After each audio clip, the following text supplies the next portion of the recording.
All right, well, welcome to the ATX DAO Podcast. We are excited today to chat with our guest, Brandon Ferdig from the Minnesota Blockchain Organization. So, Brandon, welcome to the show, man. Glad to have you. Good to be here, guys. Thanks for having me. Yeah, really The pumped to. the obligatory intro. Yes, for sure, for sure. So good to have you, man. Really glad to chat. So I know you're doing some really cool things up in Minnesota, and it's always cool to get to talk with folks that are kind of doing things more at a local level. Obviously, we're in Texas as part of ATX DAO, but really excited to talk more about kind of the Web3 space in Minnesota, kind of the things that you're doing in that space, and just kind of chatting from there. But to get us started, maybe we can just get a quick intro to like some of the stuff that you're working on and Yeah. kind of go into that. Yeah, sure. Well, my name is Brandon Ferdig. I'm the president of Minnesota Blockchain Initiative. So we're like the equivalent of the Texas Blockchain Council, just, a smaller Minnesota version of that. But, I think the quickest way to describe us is we're like the hub of various blockchain activity. So whether it's someone looking for an NFT artist or whether it's a company interested in integrating blockchain in some way, whether it's a lawmaker interested in what kind of state legislation might be appropriate or us going to them. A lot of just crypto curious people will send us an email out of the blue and say, hey, what are you guys all about? Like, do you ever have events? And we do monthly meetups. And we also have usually two spring and fall larger events with where we find proper presenters and like a bit more educational, a bit more formal, kind of like a few TED Talks around a theme for the evening. We've partnered with law school. We've worked with some lawmakers, and largely though we're a place for people interested in blockchain and crypto to get together and mingle and build, sometimes collaborate if the shoe fits. No, that's awesome. No, I love that. And so really that kind of that center point, like you're saying, for anybody that wants to get involved. So as we talked about before, like a lot of the things that I spend a lot of time doing with Team One is just onboarding people to crypto in the first place, helping them to get started and those kinds of things. I thought maybe we Yeah. could start with kind of the different types of folks that are in the Web3 community or getting into the Web3 community and kind of some of the things that you're seeing there, and just kind of the role that y'all are playing in that. So maybe we could start with kind of the folks that are new. So people that are crypto curious, as you mentioned, like how do you all get those folks integrated? Like where do you start with folks like that? Well, a lot of them come with some knowledge already. It's different where, especially now, I think back like in previous cycles, people would learn about crypto from basically fan clubs.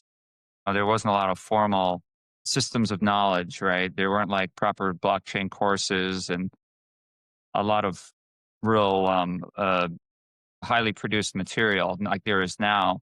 So people would just get on a Discord server or talk to a family member who might know about it, or they did go onto the markets and they saw these, top 100 coins with funny names, having all kinds of, a ton of variability in the price. Sometimes they'd go up 20% in a day and people would be excited. And maybe they saw the formation of some of these crypto communities starting on Discord or on Twitter.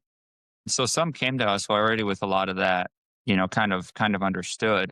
Once in a while, someone will come that doesn't even know how to set up a wallet. And then there's always someone there to just show them the way. But that doesn't happen very much because, like I said, most people come with a kind of a 101 understanding already because they've picked it up real quick online.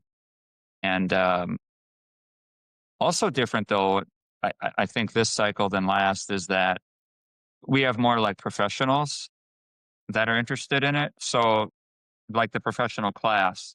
So before it was just people who were really interested in the culture and maybe the potential for the technology. And now we have people that are interested because, well, they heard it from this continuing ed course. That's how we got a meeting with the state's auditor at the Capitol because she took some accounting continuing ed and blockchain was a word being thrown around. And so I can't remember how she found us, but long story short, we met with her and talked to her about the potential for blockchain technology and helping a state auditor role. But we have maybe financial planners, attorneys. In fact, our largest sponsors are law firms because they want attorneys that know this stuff, and they want to know this stuff because their clients want to have questions about integrating this stuff. But because the legal area has been so gray, yeah, so they've just been trying to get on the cutting edge of it and just know as much as they can for when it is a bit more formalized, the regulation in that area. So we're seeing more professionals now come to us too. Very cool. Yeah, that's no, that's awesome, and it's cool to see like people that are actually wanting to learn more about it from like a business perspective as well. So I think that that's definitely a good sign for the industry as a whole. That it's not like we love the degen stuff too, but that people seeing real use cases for how this can be used to solve actual problems, things like that. So I'd love to kind How of long just have you guys how long have you guys been in crypto? yeah, so for me, so I've been a class of 2022, and Okay. so I came in right when things were great, and then immediately before Terra Luna. Yeah. So that was mine, and then I'll let you guys share about a little about yours as well. Tom. Ended 2020 for myself, yeah. Uh, Okay. yeah, in class of 2019, through Okay. yeah. Well, the two hoodie guys, then you guys might know this even a little bit more than the host because the point I was going to make was so like a cycle or two ago, the two hooded guys there would probably know this a little bit more, maybe even than the host, than Luke, because um, it's been some years since I felt in this space some of this more organic, a little more raw, a little more wild energy from the degens, from the fans. I guess. And that was the driver for this space back then. There wasn't. I mean, there was some VC money, I suppose, and maybe a few whales insiders. But I mean, those guys were degens themselves because they started a token that they kept a ton of or whatever. But now that the scene, yeah, it involves more professionals, and so we're seeing it's more legitimate. It's also boring. Mm. Or I shouldn't say boring. It's not as exciting from like the hype standpoint. It was a lot of fun back then, and it Yeah. was probably silly too. But like people would really root for their project, and they really believed, like a sad sports fan that whose team has no hope. They really thought their project was going to do well, and I suppose it was foolish because they would lose money holding on to a bad token. But like you had like these Link Marines, and that wasn't a bad thing because Link is still strong. And I remember one token called Cell at CELL. And of course, they're the cellmates. And I don't know, there was this whole like everyone had a group. There was the XRP army, which of course is actually doing pretty good now for those who stuck with it long enough. But yeah, there was this strong organic pep rally like culture that now just doesn't really exist because you don't have a lot of projects that are just sort of organically mooning because of the institutional money, and it just kind of flattened. And that's good for stability, and that's what people want ultimately. But I'm just making a point. I'm just making an observation that a lot of that excitement, especially in 2017, which I know goes before when any of you guys got involved, but back then, yeah, you would have just such silly groups thinking that they were part of something special, and it was genuine though, and I don't know, there was an innocence to that I think was kind of sweet. Yeah, I feel like it was like the generation of lost youth in a weird way, right? Like it was like the flower people like post Vietnam, I guess. Like we all were Right. like, yo, we're here to have fun, right? Yeah. Um and I mean like the other thing was also like, I don't know, I can speak on my experience. Tom can chime in here. But like, yeah, a lot of us coming in and then also on the speculative craze of things. But then those of us, there was like 2 paths, right? Well, there was like 3 paths, right? Like to professionalize by keeping to speculation or trading, right? Then there was Mhm. another path that was like, okay, let me go build the protocols and the exchanges and the instruments that are there. And then there was the capital allocation phase, right? Going to your point that it kind of like evened out this curve. And I Mm. think I opted to go the building route, but like Yeah, I mean, I do miss those days. It's kinda like you could YOLO into anything. I came in, like, right before the Yeah. food coin craze and DeFi summer. Those were wild, crazy times. It was really great. But yeah, I mean, I think the other thing that's like to your point, where it's like the Mm. institutional money is coming in, I think that a lot of people that come in through that last cycle or the previous cycles, it's kind of like you mature through this, right? Like everyone goes through it, and then you're like, okay, like this is good. Now I want to be a grown up, and you evolve into other things. I don't know. That's just me, but I still am very much a degen and in the trenches whenever I can be. It's just I just don't have the energy bandwidth for it anymore. But yeah. Yeah, it's a interesting point as far as the parabolas of previous cycles have been more muted as far as price action within Bitcoin. Like, very steady. It's going up this climb, but yeah, you're not seeing those plus 20% days as, we're accustomed to seeing back in the day. But Brandon, you had spoke to the type of participants this year Mhm. within Minnesota Blockchain Initiative. Would love to hear your perspective as far as community building, setting these events for professionals who may be working in or out of the industry, who are looking to get Mhm. involved within the crypto space. I know this past week you put on a wonderful event as well. Would love to hear a bit more as far as the events and type of community engagement that you're hosting. Yeah.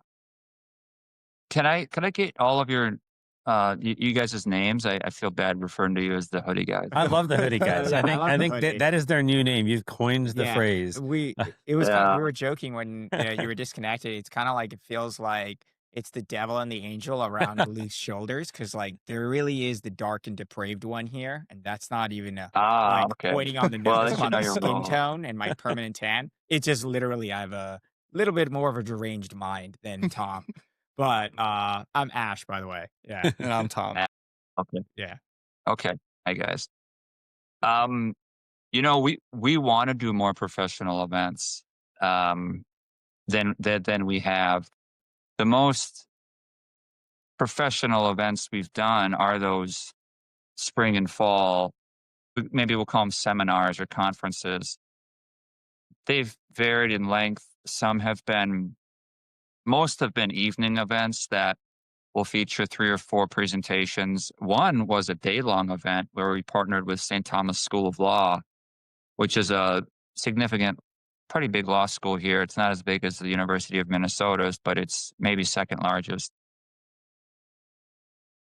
here downtown Minneapolis. And they actually have a great program when it comes to law and technology and how technology affects law, AI, and intellectual property.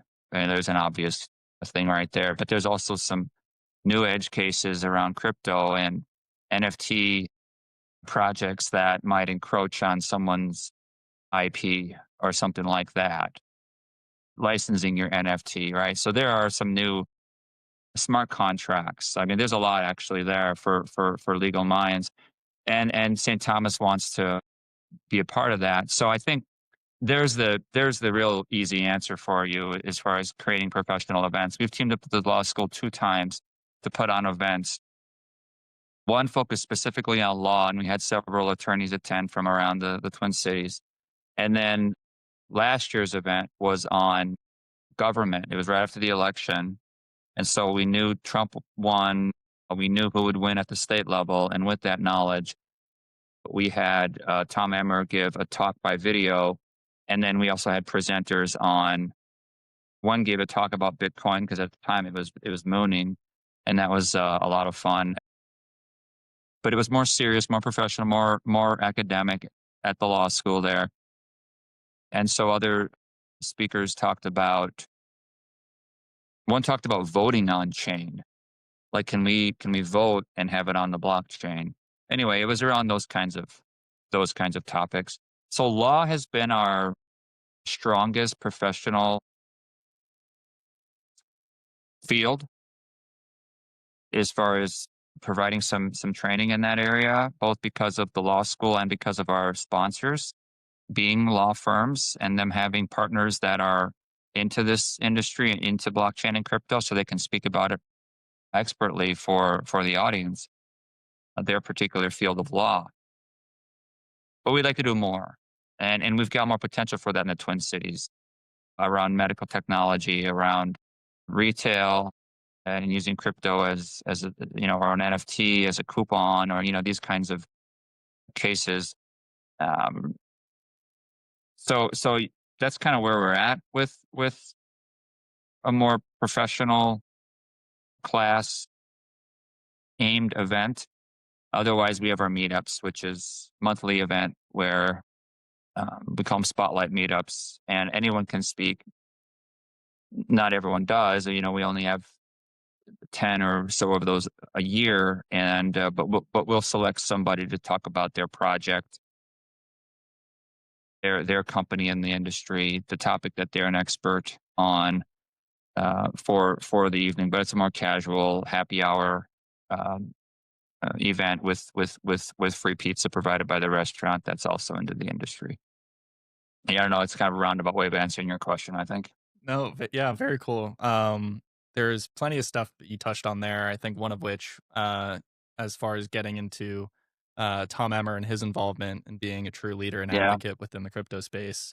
Uh, I My outside perception of Minneapolis and Minnesota is that it's not uh a true, I guess, leader within the blockchain crypto world, if that's fair to say. I'm curious as far as the perception, as far as boots on the ground in Minnesota, like, were people within the Minnesota blockchain initiative upset as far as the Democrat leadership over this past presidential cycle not being a true advocate and trying to lead this industry forward? Like, what was that perception within your community, and perhaps how has that evolved over the past couple of years?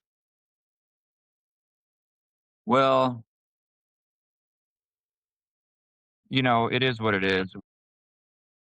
We understood at the state level that it wasn't going to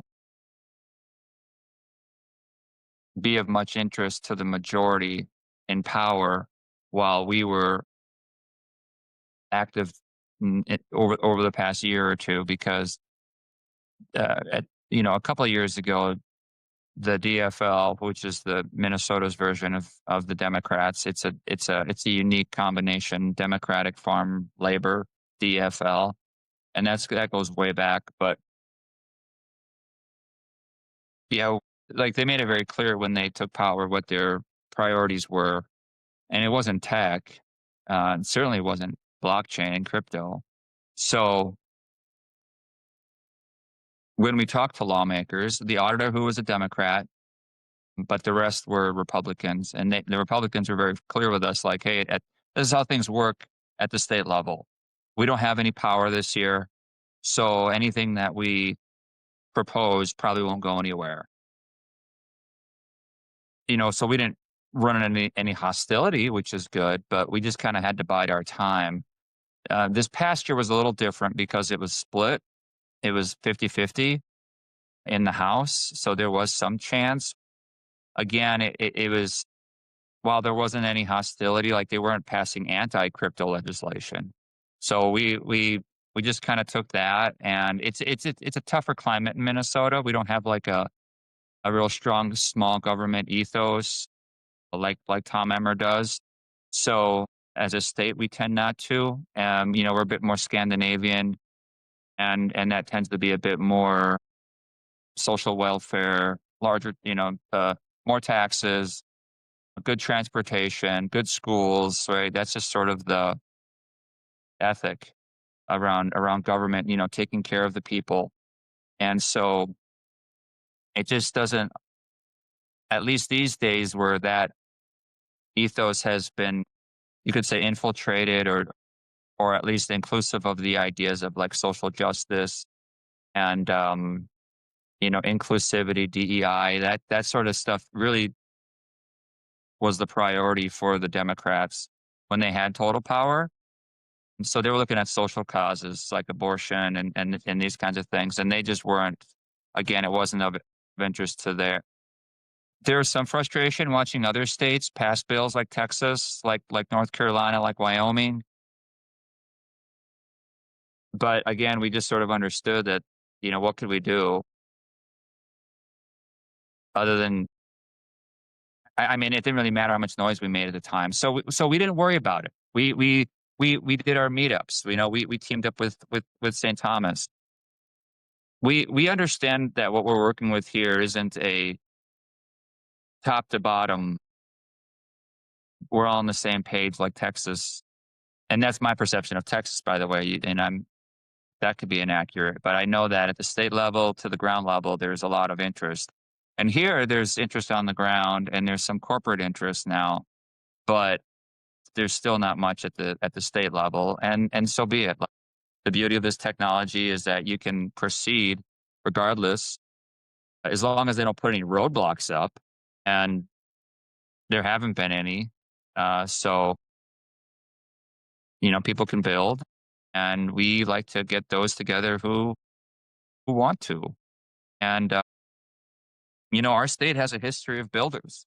Like, I was glad that was an item that we discussed before this podcast, Luke, because it got me to actually look back into Minnesota's past a bit more. Old timers in the tech world here, we'll talk about controlled data. They'll always talk about controlled data. Have you guys heard of that company? Mm-mm, I haven't.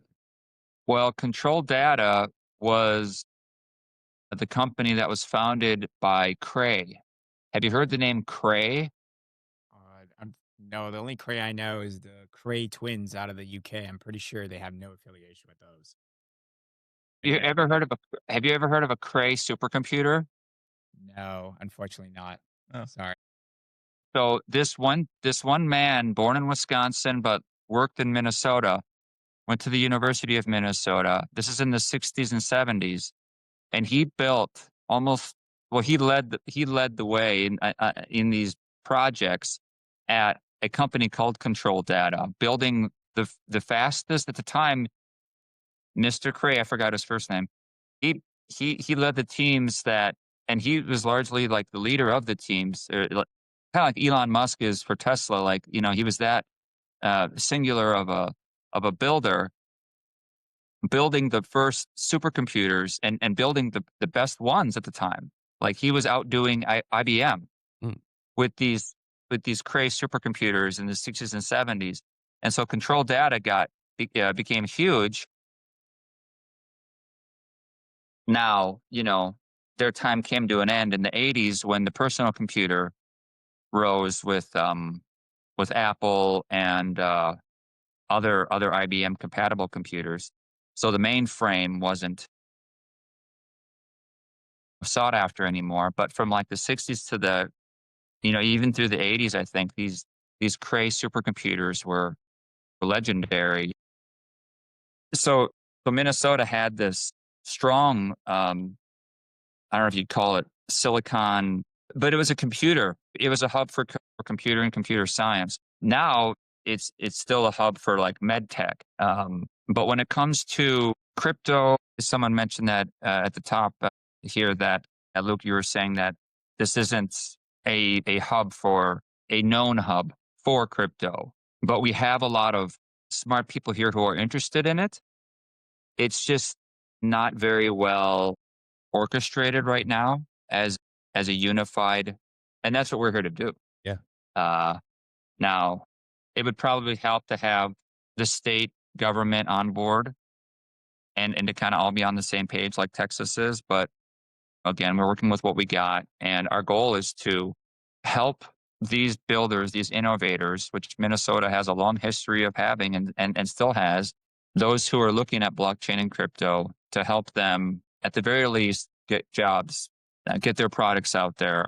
And many of them do on their own. Like they work with large protocols, they work with Coinbase, they work with a Bitcoin mining operation. And so, yeah, we work with a lot of these different independent individuals. And to the degree that we can, we bring them together and try to make this a hub. Teaming up with other institutions like St. Thomas is great. We think Minnesota can be a hub when it comes to education in this area. If we don't have large institutions devoted to crypto and blockchain, if they're still going to be largely in Texas and Silicon Valley and New York, then we can be the place people come to learn about it, perhaps to get away for a seminar or something like that. We do have great educational institutions, medical institutions, and so to the degree that we can, we're going to help them to the degree that they're interested, um, be leaders in blockchain within their field. And then short of that, we'll continue working with all the individuals here that work in the space. Yeah, I mean, I just want to make a couple of points there. So one, I love the organic approach of it, right? Like, I just think like real movements are built through genuine connections of things, right? Whether if you have 10 meetups or one meetup and you're getting people to come and talk about things, that's super cool, so, right? Like grassroots movements, Yeah. like before it goes to like a bigger level, like it starts from like few people getting together and then just chatting, right? That's kind of like how ATX DAO really became the DAO that we see today, right? So that's special. And the other thing is that like St. Thomas, right? Isn't he the patron saint of like lightning and universities and scholastic knowledge? So it's kind of funny that, you're partnering with St. Thomas that way. So it's great on the education side of things. Yeah. And, the med tech stuff is very interesting, right? Like, really funnily, I was talking to a founder very recently who was looking to take all this health data and put it on chain, right? Because like you have this problem of data blocking for these Mhm. healthcare companies that like host this Yeah. data. And obviously you have to be HIPAA compliant in the United States. There's GDPR stuff in Europe, right? This is like a very interesting space that I think that you guys might have an asymmetrical advantage considering the scholastic approach, the med tech background. And I never knew anything about Quake computers before, but I apologize because I was Googling this on my phone. By the way, his first name is apparently Seymour Craig, but like super Yeah. fascinating. For those of you guys who are Mhm. listening, you guys should check out the Wikipedia because apparently not only did they build kick-ass supercomputers, but apparently he was special because he built the supercomputer in the shape of a C. I mean, kind of, like, hey, C for Cray. I No, that is mean, correct. yeah, or a C for cool. I don't know. But that's pretty neat. But like on the medtech vertical, I mean, that's a super interesting thing. I know lots of startups from 2019 while I Mhm. was doing more Degen, Riri stuff. I don't know how politically correct you are, but that's why I'm the depraved devil on this side of Luke's shoulder. I mean, a lot of us built some pretty retarded shit in the beginning, but that's just part of the learning curve, right? But the medtech stuff has been around for a long time, but no one's really made a good inroad for unlocking that No. data so that people can basically take ownership of that data and choose to either monetize it and move it freely amongst these people. That's a really Mhm. interesting space that you guys could, have a huge unlock on with your partnership through St. Thomas and being you guys have a huge med tech background. So I'm excited to see what'll happen there. Yeah, it'll work its way in some way. It might be like in your fantasy, you imagine building this, having this grand event where United Health and Mayo Clinic and the University of Minnesota Med School, excuse me, and Medtronic. These are all giant medical institutions here in the state. That they all come together and they're all sitting and just leaning in and wanting to hear everything that you have to say. But more likely is it's going to happen in some, like there'll be a vein, there'll be a way in which I know or someone else on the board knows, or someone even not with them in blockchain knows someone at United Health or Medtronic, and then they they start working on it and come up with something. One other thing we talked about, Luke, was culture. Like Yeah. state culture, and I talked earlier about Minnesota as being like kind of collectivist, but less individual, and they kind of like to play it safe. So there's not a ton of like I don't think our state government would say, well, let's try putting all of something on chain, right? That would be a little out of character, but who knows? We did elect Jesse Ventura as governor. Right. Once in a while, we Dude, he we was in The surprise Predator, people. bro. He can do no wrong. Or, yeah, Prince came from here. I mean, so Minnesota Exactly. once Yeah. in a while will, some very colorful genius will come out of the snowy north, but 90% of the time it's pretty steady as she goes. And another thing about Minnesota culture that we found to be challenging is that this is a very open tech, right? Open source. Well, a lot of people online are anonymous if they're in these crypto communities. They're They're very inclusive. They're very like they like to share a lot of things. It's very open. The tech is open. Like, oh, you can look at the whole blockchain. It's public, verifiable, blah blah blah. But Minnesota has excelled with the 3Ms, with um, the Cargills and the control data, with these like insular um, laboratories, right? These sort of companies where it's all in house. And so, like when we talk to U.S. Bank about this, which is a very large company here, a financial institution, and they've been looking into blockchain for many years. And we haven't had a lot of interaction with them. And this isn't to criticize them, but this is just to say, like, this is how business, I think, largely gets done here. And when we reached out to them, they said, well, we put out press releases and we've got our own team working on this sort of thing. So it's kinda, they keep things close to the chest. That's the style. And I don't know if that really clashes with the world nowadays. Maybe not. I know it clashes with probably the ethos of like Elon Musk. He's like, I don't even patent things. Like, here, look at the Twitter algorithm. I'm going to let the public see it.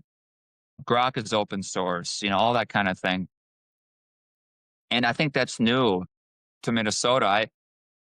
One more point on this. I've researched this a lot because I've looked into why Minnesota has a place known for being so friendly that we have now we're famous for police, fatalities, right? We're known for these clashes with like that's very not Minnesotan. What's going on there? We're a very segregated place, right? And the racial disparity gaps. Not to make this too political, but there's just a lot of um, layering and difficulty integrating in Minnesota, and I think that's part of it too. Because when I looked at a map of like the big five personality traits and how they play out over the country, the upper Midwest is like the lowest when it comes to the trait of openness. And so I just think that's part of the Scandinavian way as well, is to keep things a little close to the chest. They say it's hard to make friends here when you move here. People have their own friend group. They'll tell you directions to any place except for their house. That's a fun little saying they say here about Minnesotans when people move here. They're great. They say hi to you. They're friendly, but to really connect, and I think that culture bleeds into our business world, and it makes collaboration sometimes tricky. And I think especially in these sorts of technologies that are trying to pry old systems open, whether it be um, like literally building an alternative to banking, or encouraging collaborations between organizations, which I think Minnesotans might be a little less open to do. And you look at the country in areas that are more open, whether it's West Coast or the South is open more so. And so I think these are areas that tend to do a little better in this more fluid world that we're in right now. Anyway, that's a sociological theory I have, and it speaks, I think, to kind of the way I think we in Minnesota can address that by acknowledging it and then finding, I think, like consultants, companies would be wise to do, even government would be wise to do, to sort of help navigate these more like conflicting, fluid times that we're in, and integrating some of these more fluid technologies that aren't necessarily something that we are comfortable with as a society. It's kind of interesting when you look at like open source. Like, I'm not a big sociologist. I can't even say the word, as I just attested to you right a few seconds ago. All right, but if you look at open source in terms of model and AI, right, or ML development, generally, and speaking of a larger political theme, there's this kind of trend where we're starting to see like, dude, if we build closed source models, like we don't level up quicker, right? There's a Yeah, special kind of crazy that is with, Tom, Luke, me, you, that if we all work together on an open source model, we might all have different variations of this and we might be able to level up quicker.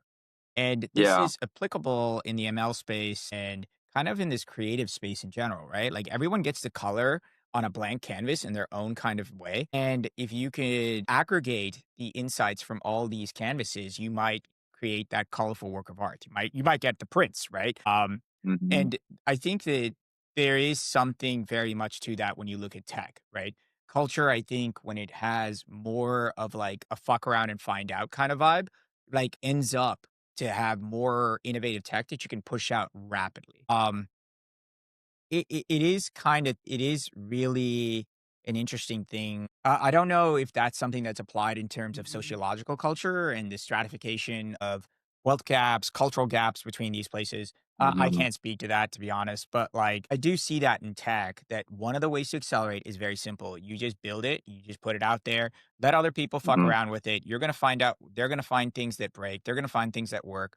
And then you're just Yeah. gonna go accelerate. And like to Elon's point, patents, right? Like patents just slow you down. It's just like a waste of money. Like, bro, all the money that I'd spent with a patent lawyer, I could just spend that on another developer and then just keep pushing, right? So while they're trying to Hmm. catch up to that, I'm already moved on to the next thing, right? Which Well, is I kind of the suppose acceleration of it.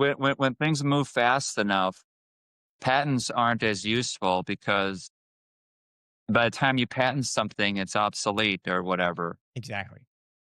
Yeah.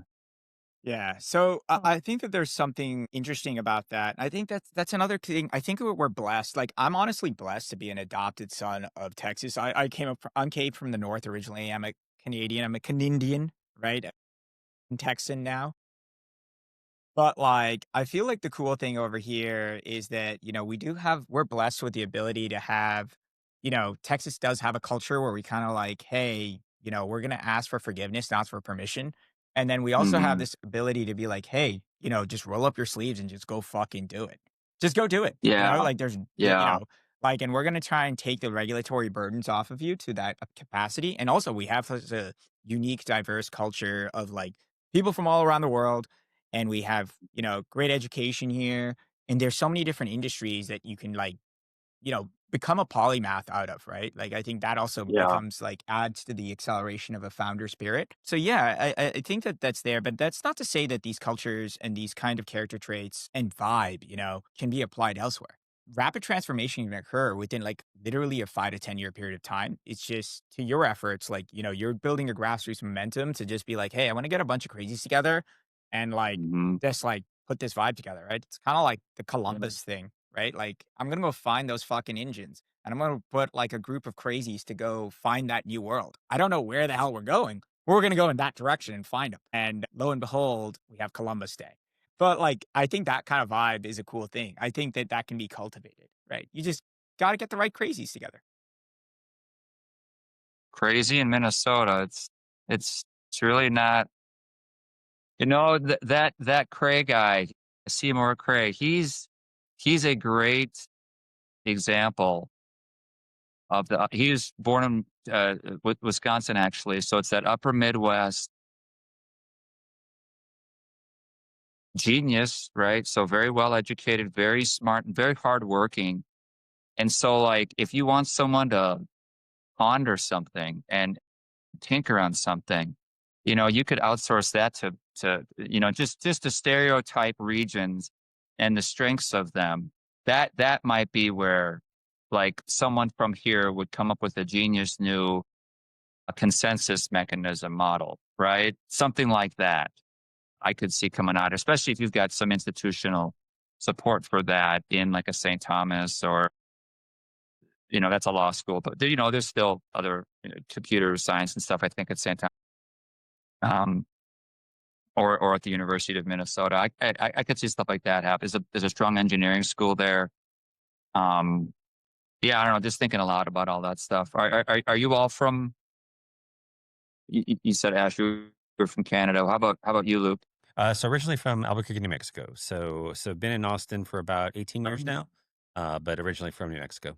For me, it was just surrounding myself within a tech culture that was very supportive of the space. So for me, when I was thinking of trying to move out of the DC area, it was like, all right, do I go to New York? Do I go to SF? I thought SF was too far and too expensive. New York was just not my pace. Hmm. And been to Austin a few times, absolutely loved it. And Hmm. um, through ATX DAO, it like sort of was that foot in to like, send it and make my way out here.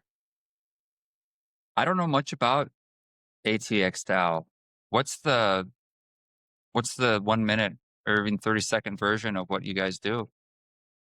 So a couple of different things. So one of them is just advocating for crypto. So the main mission is to make Austin the crypto capital of the U.S., maybe the world, but just to kind of encourage any kind of crypto activity. We've done some things in the past related to legislation and trying to get Wyoming beat us to it, but getting recognition for DAOs as an organization. So that would be one. And then a lot of it's just kind of community building. So getting folks that are involved in crypto in a multi-chain organization. So welcoming anybody that is currently in crypto Yeah, or want very similar to some of the stuff that y'all are doing. right on. And what's the DAO part? Like, do you have an actual on-chain element? We do. So we do all of our proposals and voting and those kinds of things do happen on chain. We use snapshots for it. So we don't have necessarily it's not like a lot of other DAOs that are like more like DeFi based or those types of things where there's like that type of governance. So it's more of a just governance of like the club, essentially, for lack of a better word. Yeah, But sure, sure. that kind of yeah. Okay. Yeah, yeah, yeah, yeah. No, I like that. People might push back, and do people push back and say, "Well, why do we have a DAO? We can just vote." All kinds of ways. We don't need a DAO. But the point isn't that you necessarily absolutely need a DAO. It's that we can have one and we can learn about it and just play with it, like Ashley talked about doing. Just mess around with it and see what we can do with this thing. Yeah, for sure, for sure. Yeah, and I think we haven't really had anyone push back on it, just because all of us are, web. A lot of the folks that are in the DAO are like employed Yeah. in web or just heavily involved in it. So I think that from that sense, but I think maybe someone external could ask that question. And honestly, a lot of the things that we do could be done without the on-chain element, but we want to use the tech, and Yeah, so that's and kind and it's good branding, yes, right? Like if you were the Austin Blockchain Club, right? I mean, it's long now. Now you got a long name like us. Or if you right, ATX DAO, that's sweet. That's short and boom. right. Yeah, no, for sure. But awesome. But yeah, so wanted to just talk a little bit more about kind of your background. So we kind of dug into from the start, like got in Mhm. right into, what you're doing as an organization. But would love to just kind of hear a little bit about some of the stuff that you're working on personally, and or just even how you got into the space. I was at some of these little gyms like Anytime Fitness or Snap Fitness. Have you heard of these? Like the little strip mall gyms. Well, I was at one called Snap Fitness, which not sure if it even exists outside Minnesota, but this was back in 2013, and I was looking at a guy who was on a stair stepper, and I noticed he was watching TV, which isn't unusual. But rather than like sports or SpongeBob or the Food Network or something like that, it was the CNBC. He was watching the markets and stuff, and I commented on that. And it didn't take him long to ask me, like he was kind of like he was trying to push steroids on me or something. He's like, "Hey, you ever heard of Bitcoin?" And "Hey, kid, you ever heard of Bitcoin?" No. And I'm not a finance bro like he was. He'd worked in New York and stuff. Um, I think he even majored in finance. And I'm not a coder. I'm not a developer, but I'm a writer. And kind of like what I said about looking into the Minnesota culture and personality and history, like that's more my thing. I like that. I like individual stories. I like, as it applies here, I like the story of humanity and societies. And one particular interest is how technology is influencing our world, like the way the printing press did in Europe. And it took the monopoly of the Catholic Church and it rendered it unstable and then even unworkable. And then you had Protestantism and then the rise of countries from that. It wasn't kingdoms anymore. I mean, it was more than just the printing press, but that was a huge catalyst for it. And I compared it to the internet now and what it's doing to the Western world largely and the world in general. But when he mentioned Bitcoin, it hit me pretty abruptly, like what that means for, or what the potential for Bitcoin could mean if Bitcoin lives up to that potential. And I was young, it was many years ago now. So obviously I was younger and more naive. And I thought, oh, we can just, it'll just take over and, like there wouldn't be any resistance. And there actually hasn't been as much resistance as I thought over the years. Uh, but I just fast forward and thought, well, if it becomes what it could be, that's going to change the game, right? If you change the money, you change the game. And I thought of how much we rely on the assumption that money comes from a country.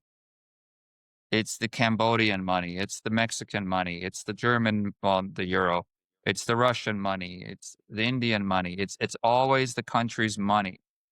And the idea of there being money outside that um, distinction or system kind of blew me away because it suddenly meant that the US's long reliance on dollar dominance could be threatened. And even within any country, if the country can control its finances, you can control the people, right? Like you can monitor them and say, oh, how you're evading taxes. Or you can say, oh, we're going to take that, we're going to confiscate from your bank account and we're going to freeze your assets. It's like, boy, all of those mechanisms. And then on the global stage, the US will apply sanctions or they'll freeze people out of the banking system, like Iran or North Korea. And it's like, well, with Bitcoin, you can't do that. And it Yep. just was like, it blew my mind. And so I saw all of that. And I thought of the little things too, like instead of Western Union, we could send Bitcoin and that kind of thing. So that's what hooked me. And then when smart contracts came along a couple of years later, then I saw the potential for that to really change the game as far as law and as far as delegating responsibility even and when it comes to projects and having smart contracts, automate some of that stuff. Like, my God, this world is going to change a lot because of this technology. I didn't foresee NFTs. I didn't foresee cellmates and link marines and, all the NFT communities out there. Uh, or really things like crypto gaming, but or DeFi. But then I remember buying my used car in 2019 by using BlockFi and leveraging. I put some Bitcoin on their platform and I borrowed $6,000 against it, and then I could buy a car that I needed desperately, and I didn't have to go to a bank and get a personal loan. And I was just like, geez, right? So I saw all these potentials for it enhancing life, and that's really what got me interested. That's a long way of saying that. Yeah, no, that's awesome. Yeah, and I mean, it's true. Like, there's just so much, like the way I'm always interested in the way that we all got involved in it. It's always somebody that tells you about it at some point, Yeah. and just kind of sends you down the rabbit hole of all the potential that's here. And I'm super excited about all that's can happen in the space for sure. So To finish and that story, the guy at the gym went into credit card. He like maxed out his credit cards to buy Bitcoin. Back then, it was trading for less than $200. I bought my first Bitcoin for $172 on Coinbase back then. But I sold all my Bitcoin because I was in Tanzania the next year, in 2014, and I needed the mm, money. So I've never held but my friend did, and now he's rich. yeah, The nice.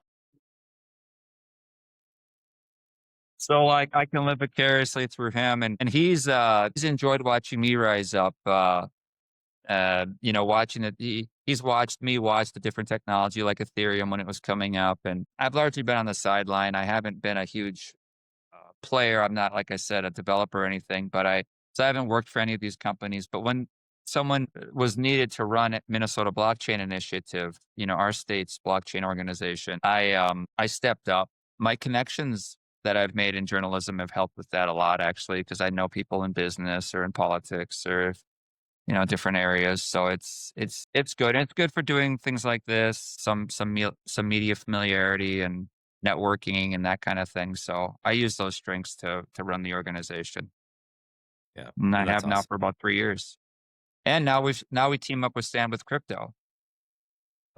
And that's a big deal as well. They're doing great things locally because they have their chapters at each state. And some of those chapter heads are just doing some fantastic things. I know the Michigan president, she's having huge events, and the Wisconsin, they're doing fantastic. And for Minnesota, we've largely just doubled up because the efforts that they would have us do as a state chapter, we already do with Minnesota Blockchain Initiative. So it's largely overlapping and kind of working together as one entity instead of, being redundant there. No, that's awesome. So Yeah. no, this has been really excited about the stuff that y'all are doing. So if folks want to kind of stay connected to you and then to the stuff that you're doing both with Minnesota blockchain and then Stand with Crypto as well, or even Yeah. some of your work, what's the best way to stay connected there? Well, my email is Brandon. So MN blockchain, letter N, Mary Nancy blockchain.org is our URL for our website, mnblockchain.org.